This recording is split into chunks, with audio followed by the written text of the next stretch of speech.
Hello everyone, welcome back to Sajabana Games. So today we're playing Solargene, and I just had a quick construction tip or two for you building out your bases. So right now we're trying to build out some farms, and I have a multi-level farm going on here. And what I wanted to show you something is just a little trick to save some space, and space is materials, and space is energy, right? Because you gotta heat the space and you gotta cool the space for the temperature changes on the different planets and so forth. And each of these blocks in the building costs energy as well, unless you have the upgraded top level ones that generate one power instead of use like four or more, depending on which ones you're. Anyway, so I'm just on the moon. This is a big farming complex, and I'm trying to build more plots of farmland here. So if I click here, I just want to pick, say, the wheat, because you can dispose of the wheat after you grow it to create like the bio waste that you turn into gas or whatever. But you can see here it tells me the ceiling is too low. Now what you can do though is, now you can't do this with all of the farm types. I believe it's the fruit farm that you can't do it with the small plots. Anyways, so if I come up here, I'm gonna pick my farm, and oops, I need to know exactly where. So these two right here, which is 3 from the edge. All right, so 3 from the edge. I need to make the ceiling higher right here. I'm gonna use the cheapest one. You can extend a room with multiple types of blocks as well, so just use the cheapest one. And that, you usually wouldn't do this because like that won't heat and cool well, right? You don't want that. But I'll show you something here. Let's go ahead and go back to our farm. Let's put our plots down. So I'm gonna build 1 wheat. I'm gonna build 1 rice and 1 vegetable. That's fruit. Oh, 1. Okay, corn. Why not corn? Wheat, rice, and corn. It doesn't really matter. We're gonna grow it to throw it away. So now that the plots are built, I can go back here and go to delete, and you'll see it's white. I can delete this section. I cannot delete some of these other sections, but I can delete this section now that it's built. So it's just funny. You can't build it with a single row ceiling, but you can build it then remove it. Now you'll lose a little bit of resources on what you built and removed, but overall you'll conserve resources, right? You'll conserve energy and you'll get some of that material back, and now we have a more densely packed building for farming. So anyways, that's just one tip. And now a little second tip. I don't always like to do this, but sometimes it's nice and it can make your base look nice. There's a couple things to this. You can build the walkways. So these walkways, not this one here. You can build these on top of your buildings, and that it'll obstruct your view, which is not so nice. But once you build up here the walkway, you can do things like put solar panels on the roof, right? You can put things on your rooftops instead of going far and wide. You can put things on the rooftop, so that'll allow you to keep the overall footprint of your base smaller. Whoops. Now I don't normally like to put solar panels on my rooftop, actually, as logical as it sounds, because the solar panels are so weak. They get destroyed easily in the asteroid storms.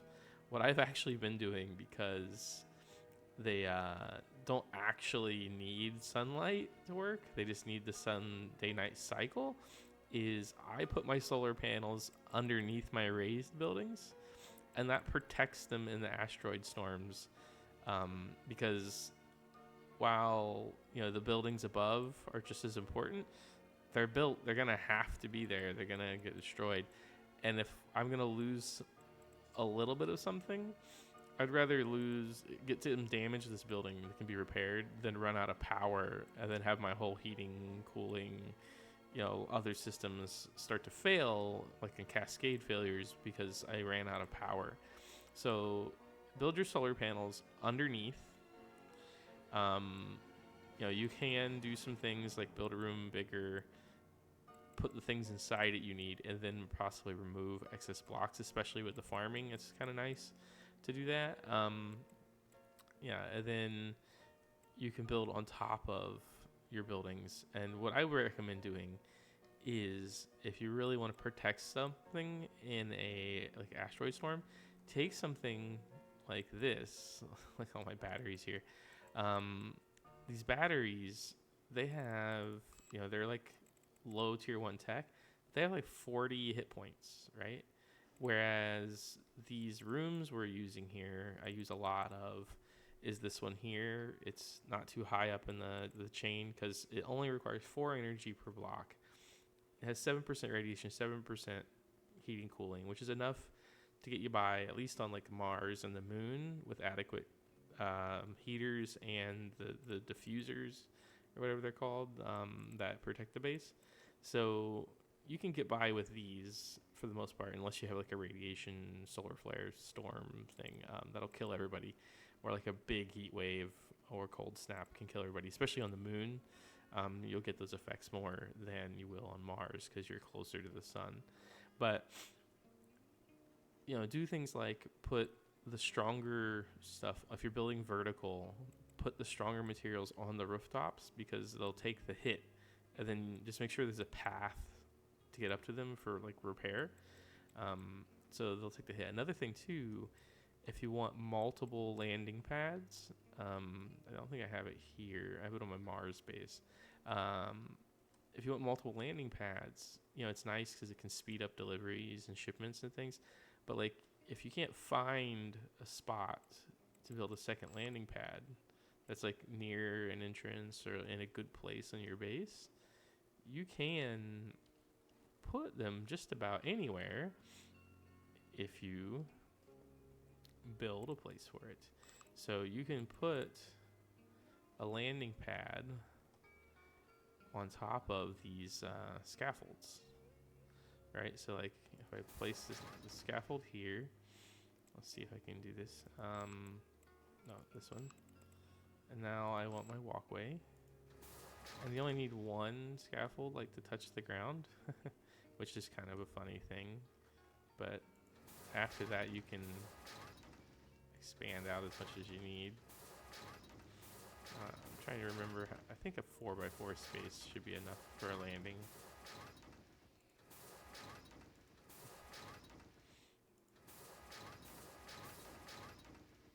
Alright, so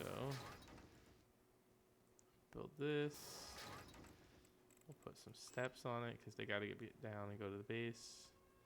Alright, we'll put them in the corner. Make 1 or 2 ways down. I like multiple paths. Multiple exit points is good. Alright. Oh, no, right where I would have liked it to be. There we go. Alright. So, whoops. Okay. Oh, whatever. Not a fan of this one so much, but let's get rid of this. It doesn't look as nice. Alright, so we got our platform. They got their way up and down. Now, let's see. Oh, no, we didn't make it big enough. Okay, I'm going to have to go about twice that size. Okay, let's expand this out. Make this big enough so we can show y'all what we were talking about.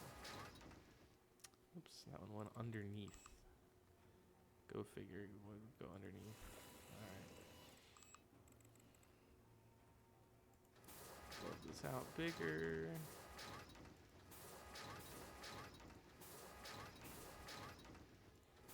Let's give it a little extra space. Now these will be very weak in an asteroid storm, but that's okay. The biggest inconvenience is you can't, if they get destroyed, you can't rebuild them underneath something. Like if something is on top of them, you can't rebuild underneath them. You'll have to move or delete what's on top of them and then replace them. Let's see if this is big enough. Are we getting there? Ooh, we're almost there. Okay. I've done this before, so it looks like maybe one more row and we'll have enough. Okay.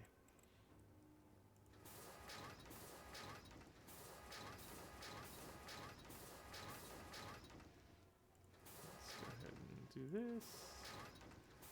As you notice, we only had to build one support for this whole thing. Once your base is touching the ground, or your little platform is touching the ground, you can build as big as you want.